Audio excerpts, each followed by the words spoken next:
இந்த உலகம் எவ்வளவு நவீனமாக மாறினாலும், அட்வான்ஸாக மாறினாலும், அறிவியல் ரீதியாக மாறினாலும், இந்த உலகம் மொத்தத்தையும் இயக்கிக் கொண்டிருக்கிறது காதல் என்று கூறுபவர்கள் இன்னும் இருக்கத்தான் செய்கிறார்கள்.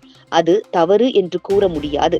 ஏனென்றால் கணவன் மனைவிக்குள் இருக்கும் காதல், பெற்றோர்கள் பிள்ளைகள் மீது வைத்துள்ள அன்பு, இரு நண்பர்கள் கொண்டுள்ள அன்பு, சகோதர சகோதரிகள் கொண்டுள்ள அன்பு என அனைத்துமே காதல்தான். ஆனால் இந்த காதல் சில நேரங்களில் எல்லைகளை மீறும் பொழுதுதான், மற்றவர்களுக்கு கஷ்டத்தையும் ஏமாற்றத்தையும் கொடுக்கும் பொழுதுதான் பிரச்சனையாக மாறுகிறது. ஏனென்றால் 80 மற்றும் 90களில் காதல் என்பதை கிடையாது என்று கூற முடியாது.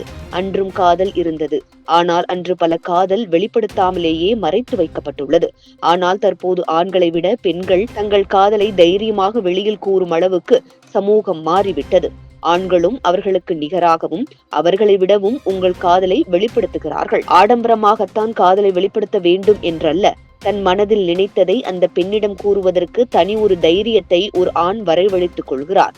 இப்படி காதலானது கல்லூரிகளில் இருந்து ஆரம்பிக்காமல் பள்ளிகளில் கூட தற்போது காதல் அதிகமாகிவிட்டது. எந்த பெண் ஆணை கேட்டால் கூட கமிட்டட் என்ற வார்த்தை தான் வருகிறது. ஆனால் சில காதல்கள் தோல்வியை சந்திக்கிறது. இதனால் ஆண் பெண் இருவருள் ஒருவர் பெரு காயத்தை சந்திக்கிறார்கள்.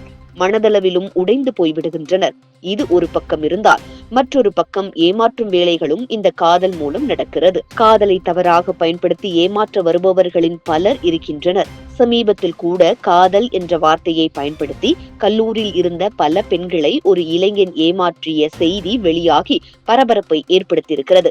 இது தவிர இன்னும் பல விஷயங்கள் நடக்கிறது.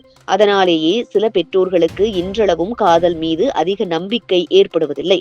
இது மட்டுமின்றி காதலித்து வரும் ஒரு ஜோடி திடீரென திருமணம் என்ற கட்டத்தை அடையும் பொழுது அதில் ஆணும் பெண்ணும் யாரேனும் ஒருவர் பின்வாங்கும் போதும் அந்த காதலில் பல பிரச்சனைகள் ஏற்படும். அதாவது காதலித்து விட்டு பிறகு பெற்றோருக்கு அந்த காதல் மீது விருப்பம் இல்லை என்றால் பெற்றோரின் பேச்சை கேட்டு காதலித்த பெண்ணையோ ஆணையோ கைவிடுவது தற்போது அதிகமாக நடக்கிறது. இதில் பெருமளவு ஆண்கள் மட்டும்தான் பாதிக்கப்படுகிறார்கள். ஆண்கள் மட்டும்தான் பாதிக்கப்பட்டார்கள் என்றும் கூறவும் முடியாது. அதோடு ஒரு குறிப்பிட்ட காலத்தில் இந்த விவகாரத்தில் ஆண்கள் அதிக பாதிப்பை சந்திக்கும் போதுதான் காதலித்த பெண்களை கொலை செய்யும் அளவுக்கு செல்கின்றனர். அது குறித்து பல படங்களும் வெளியாகி இருக்கிறது. ஆனால் தற்போது இதனை பெண்களும் கையில் எடுத்து விட்டனர். அதாவது உத்தரப்பிரதேசத்தின் முஜாஃபூரை சேர்ந்த பப்ளு என்பவர் ஹீனா என்ற பெண்ணை 8 வருடங்களாக காதலித்து வந்துள்ளார். ஆனால் பப்ளு ஹீனாவை விட்டுவிட்டு வேறு ஒரு பெண்ணை திருமணம் செய்ய முடிவு செய்திருக்கிறார். இதனை அறிந்த ஹீனா தனது காதல் பப்ளுவை ஒரு ஹோட்டலுக்கு அழைத்து அங்கு திருமணம் பற்றி பேச இருவருக்கும் வாக்குவாதம் ஏற்பட்டது. இதனால் ஹினா தன் கொண்டு வந்த கூர்மையான ஆயுதத்தை கொண்டு பப்ளுவின் ஆண் உறுப்பை வெட்டியுள்ளார். இதனையடுத்து இருவருக்கும் இடையே சண்டை ஏற்பட இருவருக்கும் அதிக காயங்கள் ஏற்பட்டுள்ளது. அந்த சத்தம் கேட்டு வந்த ஹோட்டல் ஊழியர்கள் இருவரையும் மருத்துவமனையில் அனுமதித்துள்ளனர்.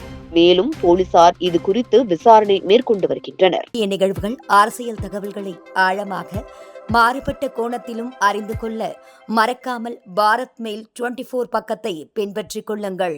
உங்கள் ஒவ்வொரு ஆதரவும் இது போன்ற பல நிகழ்வுகளின் பின்னணியை அறிய உதவும்.